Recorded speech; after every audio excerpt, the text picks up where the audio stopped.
ज्योतिष पीठ में आज पहली बर्फबारी है ये।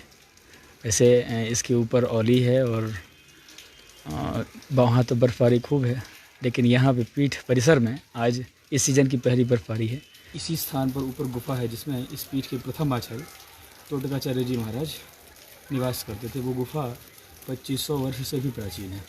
ये अपने मठ का प्रवेश द्वार है।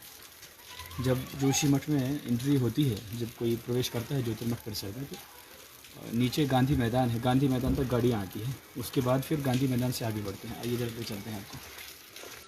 यहाँ पे पहाड़ पे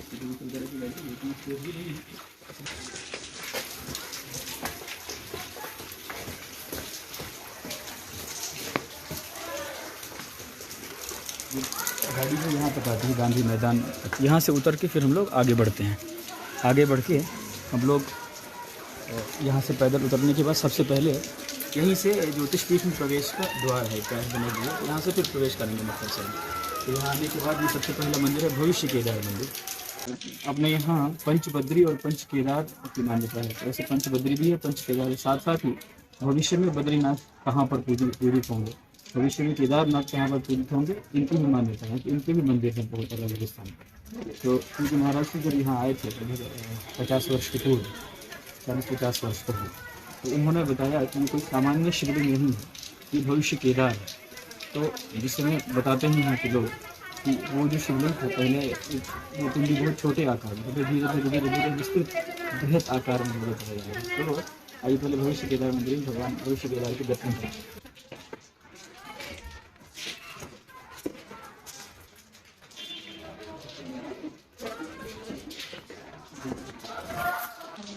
ये भविष्य केदार मंदिर है। अभी ये 2 अलग अलग स्वरूप हैं। इसमें भगवान के जो अष्टचक्र हैं आदि सब भी दर्शन होते हैं इसमें। भविष्य केदार मंदिर से अब फिर हम लोग आगे चल रहे हैं।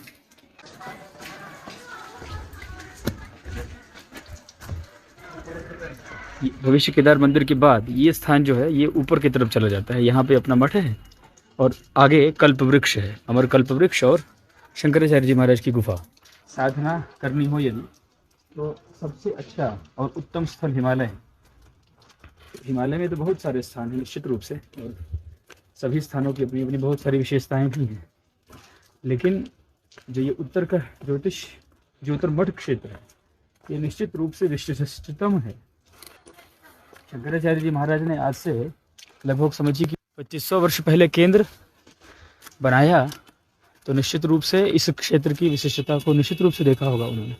तो इस क्षेत्र की विशिष्टता को देख करके ही इस स्थान का निर्धारण किया गया कि ये उत्तर भारत का आध्यात्मिक केंद्र होगा, उत्तर भारत की आध्यात्मिक राजधानी होगी।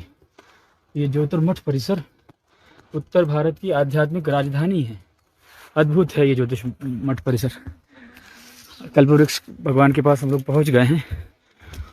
ये देखिए, जय बद्री विशाल, ये द्वार है। अद्भुत वृक्ष है। इस वृक्ष ने अपने सामने कई पीढ़ियां देख ली। 2500 वर्ष का तो इतिहास शंकराचार्य पीठ का ही है, उससे भी प्राचीन है ये। कल्पवृक्ष के विषय में हम लोग अपने यहाँ शास्त्रों में कई बार पढ़ते हैं। आप भी जब कभी ज्योतिर्मठ परिसर इस तरफ आना हो तो कल्पवृक्ष भगवान के जरूर दर्शन करेंगे। साथ ही ये मंदिर है ज्योतिरेश्वर महादेव भगवान का मंदिर है। ये मंदिर भी माघ संक्रांति में बंद हो गया था विधि विधान से। उत्तराखंड के मंदिरों में ये परंपराएं अलग अलग स्थान की बनाई हुई हैं पूर्वजों द्वारा। वो शीतकाल में भगवान की पूजा दूसरे विधि से होती है, कई ऐसे स्थान हैं। तो यहाँ के मंदिर तो बंद हो चुके, इसलिए भगवान के दर्शन तो नहीं, लेकिन कल्पवृक्ष भगवान के दर्शन करिए। कल्पवृक्ष जो आप कल्पना करते हैं उसको भी पूर्ण कर देते हैं। ये देखिए, मठ की तरफ जाने के पहले ये कल्पवृक्ष के ठीक नीचे शंकराचार्य जी महाराज की वो तपस्थली है, साधना स्थली, वो गुहा जिसमें बैठ करके उन्होंने प्रस्थानत्रयी पर भाष्य लिखा था, ऐसा कहा जाता है। आज भी बड़े बड़े साधक आते हैं और आकर के उस स्थान पर बैठते हैं। बैठ करके शंकराचार्य जी की जो अनुभूति है, शंकराचार्य जी के जो ज्ञान है, शंकराचार्य जी की जो विज्ञान है, उसको समझने की कोशिश करते हैं। यही वो स्थान है जिस पर भगवत्पाद आदि शंकराचार्य जी महाराज ने बैठ करके ब्रह्मसूत्र पर, भगवत गीता पर और उपनिषदों पर भाष्य लिखा था। ये है पूरा गुफा स्थल। इसके अंदर जब जाएंगे तब आप, ये पूरा गुफा है और ये इस समय इसका संरक्षण मठ के जो हमारे साथी हैं पूज्य महाराज श्री के आदेशानुसार ही इसका भी संरक्षण हो रहा है। ये पूरा ज्योतिर्मठ यहाँ से आपको दिख रहा होगा। बद्रीनाथ जी में तो इस समय जा नहीं सकते हैं ना, क्योंकि शीतकाल में भगवान की पूजा नीचे हो जाती है और वो एरिया आर्मी के हवाले हो जाता है, तो उसमें कोई सिविल प्रवेश नहीं हो सकता है। तो हम लोग भी नहीं जा सकते हैं, वहाँ पे कोई नहीं जाता है, सबके लिए बंद रहता है, सुरक्षा के दृष्टि से केवल लोग रहते हैं। तो वो स्थान है ये अपने मठ का प्रवेश द्वार है। अब इससे हम लोग अपने मठ परिसर में प्रवेश कर रहे हैं। मठ परिसर में प्रवेश करते समय सबसे पहले लक्ष्मी नारायण भगवान का ही मंदिर है। ये देखिए कितना बर्फ आ गया है, देखिए। ये सबसे पहला मंदिर है लक्ष्मी नारायण भगवान का। इसमें भगवान लक्ष्मी नारायण विराजमान रहते हैं, भक्तों को दर्शन देते हैं, उनको आशीर्वाद देते हैं।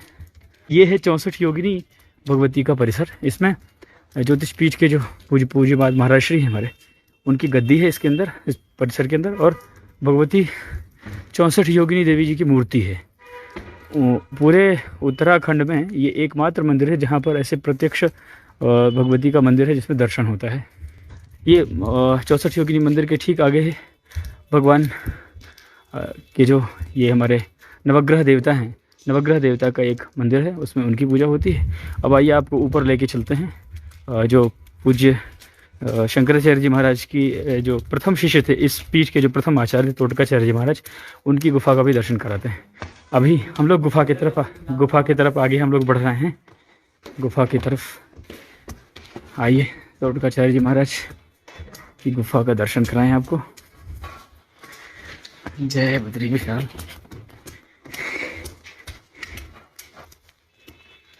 ये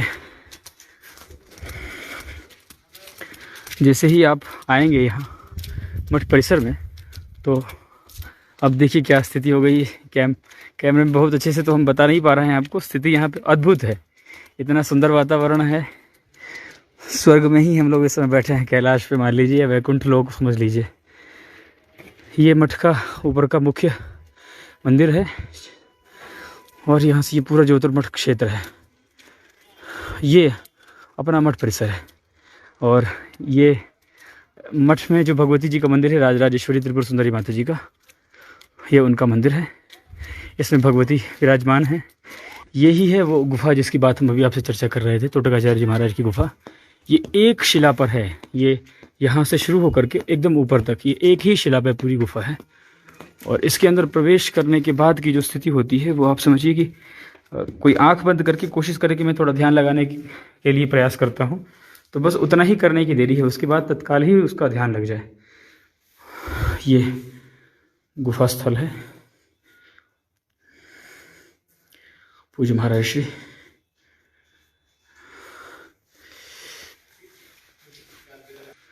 तोटकाचार्य जी महाराज की गुफा स्थली है। ये पूज्य शंकराचार्य जी महाराज के जो 4 दिशाओं में 4 मठ हैं उनका विवरण है। ये यहाँ पर स्थापित हैं स्फटिक शिवलिंग ज्योतिरीश्वर महादेव। ये तोटकाचार्य जी महाराज की मूर्ति है छोटी वाली, उनके बगल में ये बड़ी मूर्ति में भगवत पाद आदि शंकराचार्य जी महाराज दर्शन दे रहे हैं भक्तों को। ये वो गुफा है। आइए अब तोटकाचार्य जी महाराज के इस गुफा में आप आए हैं तो सीधे आप कैसे सम्मिलित हों। तोटकाचार्य जी महाराज ने सबसे पहली स्तुति अपने गुरु जी की तोटक छंद में की थी, तो हम लोग भी तोटक छंद में तोटकाचार्य जी महाराज ने जो स्तुति की थी अपने गुरु जी की, उसी स्तुति को आज करते हैं। तोटकाचार्य जी महाराज को प्रणाम करते हैं, शंकराचार्य जी महाराज को प्रणाम करते हैं। और ये जो छंदोबद्ध भावनाएं कही गई हैं तोटक छंद के माध्यम से, कोशिश ये करेंगे कि निश्चित रूप से हमारे हृदय में भी वो सब समाहित हो जाए। तोटकाष्टकम इस प्रकार है। विदिताखिल शास्त्र सुधा जलधे महितोपनिषत् कथितार्थ निधे हृदये कलये विमलं चरणं भव शंकर देशिक मे शरणं करुणावरुणालय पालय मां भवसागर दुःख विदून हृदं रचयाखिलदर्शनतत्त्वविदं भवशङ्करदेशिकमे शरणम्। भवता जनता सुहिता भविता निजबोधविचारणचारुमते कलयेश्वरजीवविवेकविदं भवशङ्करदेशिकमे शरणम्। भव एव भवानिति मे नितरां समजायत चेतसि कौतुकिता मम वारय मोहमहाजलधिं भवशङ्करदेशिकमे शरणम्। बहुधा भवतो भविता समदर्शनलालसता अतिदीनमिमं परिपालय मां भवशङ्करदेशिकमे शरणम्। जगतीमवितुं कलिताकृतयो विचरन्ति महामहसश्चलतः अहिमांशुरिवात्र विभासि गुरो भवशङ्करदेशिकमे शरणम्।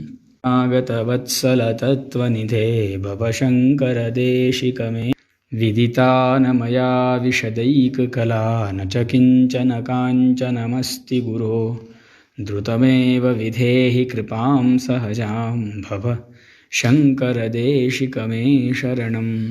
इस स्तोत्र के माध्यम से तोटकाचार्य जी महाराज ने अपने गुरु जी की स्तुति की थी।